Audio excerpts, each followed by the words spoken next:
So இப்போ திவ்யா வந்து captaincy டாஸ்க்கை வின் பண்ணாங்க. வின் பண்ணி எவ்வளோ நேரம் எப்படி நடந்துச்சு டிஸ்கஷன் அப்படிங்கிறது எல்லோரும் லைவ் பார்த்தவங்களுக்கு தெரியும். அப்படி பின் ட்ராப் சைலன்ஸ் கொண்டு வந்துட்டாங்க.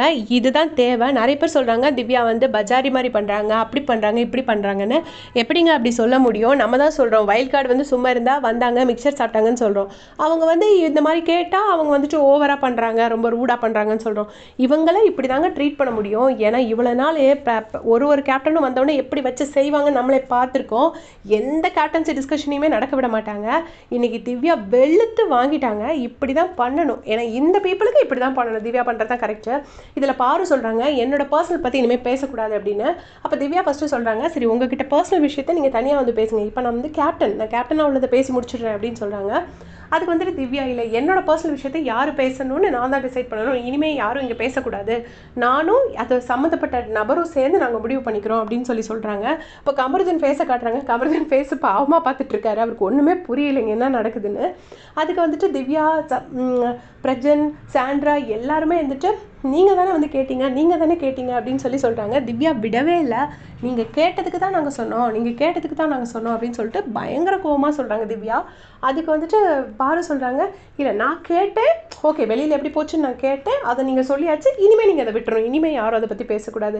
ஏம்மா வந்திருக்கிறது பப்ளிக் ஷோ. நேற்று கூட யாரோ கேட்டிருந்தாங்க பாருவோட ஒரு ப்ரொஃபைல் பிக்சர் வச்சுருக்கிறதுக்கு உங்களோட பிக்சரை நான் இப்படி வச்சா உங்களுக்கு பிடிக்குமான்னு.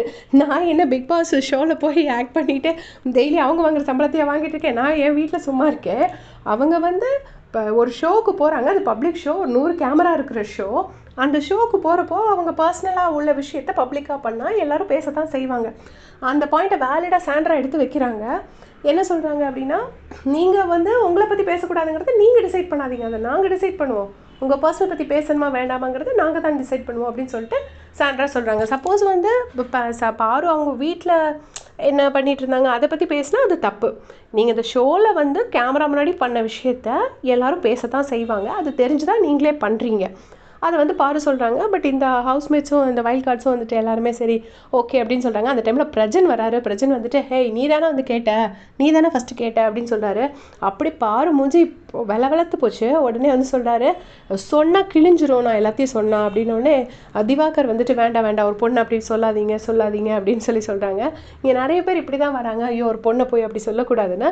அந்த பொண்ணு சும்மா இருக்கிற பொண்ணை யாரும் வந்து சொல்லலை. பப்ளிக் ஷோவில் இந்த நேஷ்னல் டெலிவிஷனில் வந்து இந்த பிக் பாஸ் ஷோவில் வந்து அவங்க ஒன்று செஞ்சால் எல்லோரும் சொல்ல தான் செய்வாங்க.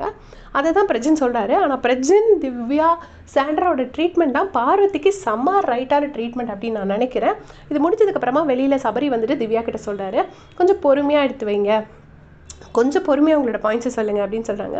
உடனே திவ்யா சொல்கிறாங்க நான் அது கரெக்டு தான், நானும் வேறு வழி இல்லாமல் தான் சொல்கிறேன், அவங்க என்னை சொல்ல வைக்கிறாங்க, அதனால தான் நான் இவ்வளோ ஹார்ஷாக சொல்ல வேண்டியது வருது அப்படின்னு சொன்னாங்க. ஸோ யாரெல்லாம் வந்து பார்வதி வாயை இவ்வளோ நாள் அடக்க முடியலன்னு நினச்சிட்டு இருந்தாங்களோ அவங்களுக்கெல்லாம் ஒரு ஃபீஸ்ட் தான் கொடுத்துருக்காங்க வைல்ட் கார்ட்ஸ். நிஜமாக எல்லாரையுமே பாராட்டணும். யாருமே மிக்சர் சாப்பிடாம இறங்கி அடிக்கிறாங்க. ஸோ உங்களுக்கு அந்த வைல்ட் கார்ட்ஸோட ப்ளே பிடிச்சிருக்குன்னா மறக்காம கமெண்ட் செக்ஷனில் சொல்லிட்டு போங்க. தேங்க்ஸ் ஃபார் வாட்சிங்.